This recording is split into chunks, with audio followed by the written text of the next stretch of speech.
যদি আপনি পশ্চিমবঙ্গের বাসিন্দা হয়ে থাকেন এবং যদি আপনাদের কাছে গাড়ি থাকে অথবা যদি আপনাদের কাছে বাইক থাকে, সেক্ষেত্রে আপনাদের জন্য বড়সড় নিয়ম। হ্যাঁ বন্ধুরা, গাড়ি এবং বাইক থাকলে যে আপনি আপনাদের ইচ্ছা মতন 100, 110, 120 কিলোমিটার স্পিডে চালাবেন, তেমনটা হয়তো আর হচ্ছে না। হ্যাঁ বন্ধুরা, এবার রাস্তা অনুযায়ী গাড়ির স্পিড কত হবে সেটা বেঁধে দিল পশ্চিমবঙ্গ সরকার। অর্থাৎ সেই স্পিডের ওপরে আপনি গাড়ি চালাতে পারবেন না। তো কি রয়েছে, কি নিয়ম রয়েছে, সমস্ত কিছুই জানাবো। সেই জন্য ভিডিওটিকে মোটেও স্কিপ না করে সম্পূর্ণ দেখতে থাকুন। বর্তমানে খবরের কাগজ খুললেই একটা না একটা পথ দুর্ঘটনার খবর ঠিক পাতায় ভেসে ওঠে। আর বেশিরভাগ ক্ষেত্রে এই পথ দুর্ঘটনার অন্যতম একটি কারণ থাকে যে যানবাহনের অধিক গতিবেগ। এছাড়া তো হেলমেট না পরা বা ঠিকঠাক নিয়ম পালন না করা, এই সমস্ত কিছু তো আছে। অনেক সময় একে অপরকে গতির নিরিখে টেক্কা দিতে গিয়ে, রেষারেষি করতে গিয়ে গাড়ি চালানো হয়, যার ফলে ভয়ঙ্কর দুর্ঘটনা ঘটে এবং তার ফলে মৃত্যু পর্যন্ত হয়। সেক্ষেত্রে ট্রাফিক গার্ডের শর্ত, নিয়ম ইত্যাদি জারি করা হলেও কিছুতে এই দুর্ঘটনাগুলিকে কোনোভাবে নিয়ন্ত্রণ করাই যাচ্ছে না। তাই এবার পথ নিরাপত্তার স্বার্থে কলকাতা সহ রাজ্য জুড়ে অর্থাৎ প্রত্যেকটি জায়গাতে নতুন করে যানবাহনের গতি নির্ধারণ অভিযানে নেমেছে পশ্চিমবঙ্গ সরকার এবং এই নিয়ে কিন্তু ইতিমধ্যে বিজ্ঞপ্তি জারি করা হয়েছে। তো গাড়ি নিয়ে বা গাড়ির গতি নিয়ে পশ্চিমবঙ্গ সরকারের তরফ থেকে কি বিজ্ঞপ্তি জারি করা হয়েছে, তো সেক্ষেত্রে জানানো হচ্ছে যে রাজ্যের যে পথ দুর্ঘটনা রয়েছে সেই পথ দুর্ঘটনার নিয়ন্ত্রণে আনতে সম্প্রতি রাজ্যের মুখ্য সচিব দফতরের তরফ থেকে একটি বিজ্ঞপ্তি জারি করা হয়েছে। সেখানে শহরের যে যানবাহন চলবে সেক্ষেত্রে 3টি মাপে বেঁধে দেওয়া হয়েছে গাড়ির গতিবেগ কত হবে সেটাকে। নতুন নিয়ম অনুযায়ী কি বলা হয়েছে যে বাইপাস, ভিআইপি রোডের মতন রাস্তায় যেখানে সহজে লোকজনের পারাপার করতে পারে এবং যেখানে বিভিন্ন কারণে গাড়ির গতি যেখানে বাধাপ্রাপ্ত হয় না, সেখানে যানবাহনের গতি বেঁধে দেওয়া হবে হচ্ছে ঘন্টায় 50 কিলোমিটার পর্যন্ত আপনি যানবাহন চালাতে পারবেন।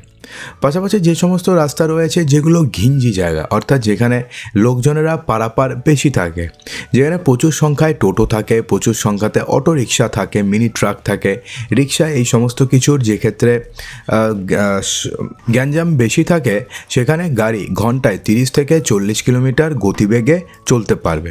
অর্থাৎ যদি আপনি কোনো ঘিঞ্জি এলাকার মধ্য দিয়ে যান যেখানে অটোরিকশা মানুষের চলাচল বেশি হবে বাজার টাইপের জায়গা থেকে, তো সেক্ষেত্রে গাড়ির গতিবেগ হবে হচ্ছে ঘন্টায় 30 থেকে 40 কিলোমিটার, তার বেশি কিন্তু হবে না। তো সেক্ষেত্রে লেন অনুযায়ী গাড়ির গতিও কিন্তু নিয়ন্ত্রণ করা হচ্ছে। হ্যাঁ বন্ধুরা, অন্যদিকে যে সমস্ত জায়গাতে স্কুল কলেজ রয়েছে, বাজার রয়েছে, শপিং মল রয়েছে, হাসপাতাল রয়েছে, এবার বড় কোনো আবাসন রয়েছে, সেখানে গাড়ির গতিবেগ হতে হবে ঘন্টায় সর্বোচ্চ 25 থেকে 30 কিলোমিটার, তার বেশি কিন্তু হওয়া কোনোভাবেই চলবে না।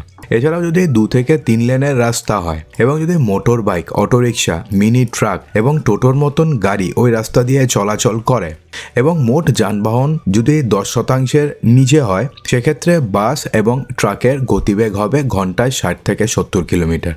অর্থাৎ 2 থেকে 3 লেনের রাস্তা যেখানে motor bike, autorickshaw, mini truck এই সমস্ত কিছু চলাচল করে এবং মোট যানবাহনের যেখানে 10% থাকে এগুলো, তো সেই সমস্ত রাস্তাতে বাস এবং ট্রাকের গতিবেগ হবে ঘন্টায় 60 থেকে 70 কিলোমিটার।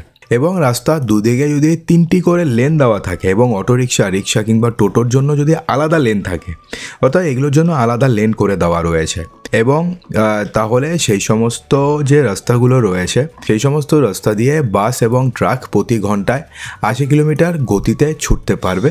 এই নিয়ে কিন্তু স্পষ্টভাবে গাইডলাইন দেওয়া হয়েছে যে যদি দুদিকে 3টি করে লেন থাকে এবং অটোরিকশা, রিক্সা, টোটোর জন্য যদি আলাদা লেন থাকে, সেক্ষেত্রে গাড়ির গতিবেগ হতে পারবে ঘন্টায় সর্বোচ্চ হচ্ছে 80 কিলোমিটার। কিন্তু সেই রাস্তায় 2টি ভারী গাড়ির মধ্যে রেষারেষি হতে থাকলে গাড়ির ঘন্টায় 20 কিলোমিটার কমিয়ে দেওয়া হবে, গাড়ির যে গতিবেগ ঘন্টায় 20 কিলোমিটার কমিয়ে দেওয়া হবে। তবে শুধুমাত্র যে শহরের রাস্তাতে গতি নিয়ন্ত্রণ জন্য বিজ্ঞপ্তি দেওয়া হয়েছে তেমনটা নয়, শহরের পাশাপাশি গ্রামের রাস্তাতেও গতি নিয়ন্ত্রণ করতে হবে। এবং গ্রামের রাস্তাতেও গাড়ির গতি নিয়ন্ত্রণ করার ক্ষেত্রে নজর রেখেছে পরিবহন দফতর। গ্রাম বাংলার কোন ধরনের রাস্তায় কোন ধরনের গাড়ির গতিবেগ কী রকম হবে তার সুনির্দিষ্ট মাপকাঠি তৈরি করেছে স্টেট রোড সেফটি কাউন্সিল। অর্থাৎ গ্রাম বাংলাতে কোন রাস্তাতে ঠিক গাড়ির গতিবেগ কী রকম হবে, তো সেটাও মাপকাঠি কিন্তু ইতিমধ্যে স্থির করা হয়েছে। আর সেই মানদণ্ড অনুযায়ী নতুন নির্দেশিকা জারি করেছে পরিবহন দফতর। কারণ বেশিরভাগ ক্ষেত্রে দেখা যায় যে কলকাতার হাসপাতালগুলোয় পথ দুর্ঘটনার ক্ষেত্রে মাথায় আঘাত নিয়ে যত রোগী ভর্তি হন এদের মধ্যে একটা বড় অংশই গ্রাম বাংলার বাসিন্দাও রয়েছেন। তাই এই ব্যবস্থা নিতে বাধ্য হয়েছে মুখ্য সচিব মনোজ পান্ত। কিন্তু সেক্ষেত্রে আরও একটা প্রশ্ন উঠে আসছে যে বলা হচ্ছে দুর্ঘটনার একটি অন্যতম কারণ যদি যানবাহনের গতিবেগ যদি হয়, সেক্ষেত্রে অন্য কারণ হলো ফুটপাতে উঠতে না পেরে পথচারীদের রাস্তা দিয়ে হাঁটা, যা নিয়ে এখনও পর্যন্ত কোনো ব্যবস্থা নেওয়া হয়নি। তবু যাই হোক, যে পথ দুর্ঘটনা কমাতে রাজ্য সরকারের তরফ থেকে যে গাইডলাইন্সটি জারি করা হয়েছে, যে গাড়ির গতিবেগ একটা যে নির্দিষ্ট করে দেওয়া হয়েছে তার বেশি গাড়ির গতিবেগ থাকা চলবে না। তো এটা কিন্তু একদিকে ভালো হয়েছে, কারণ ম্যাক্সিমাম ক্ষেত্রে কি হয়, গাড়ির রেষারেষি করতে গিয়ে অন্য গাড়ির সামনে চলে আসে। সেক্ষেত্রে আপনি একটা গাড়িকে পাস করছেন, আপনার থেকে তো তার বেশি গতিবেগ বেশি না হলে তো আপনি তাকে পাস করতে পারবেন না। তো তার থেকে আপনার গতিবেগ বেশি, আপনি মোটামুটি অর্ধেকটা যাওয়ার পরে যদি আপনি ট্রাককে কোনো ক্রস করছেন, অর্ধেকটা যাওয়ার পর আরেকটু গেলেন, যাওয়ার পর দেখলেন যে সামনের থেকে আরেকটা ট্রাক আসছে, তো আপনি যে তখন যে আপনি যে কাটাবেন সেই ট্রাকটাকে কেটে গিয়ে আগে যাবেন, সেই জায়গাটুকুন আপনি পাচ্ছেন না।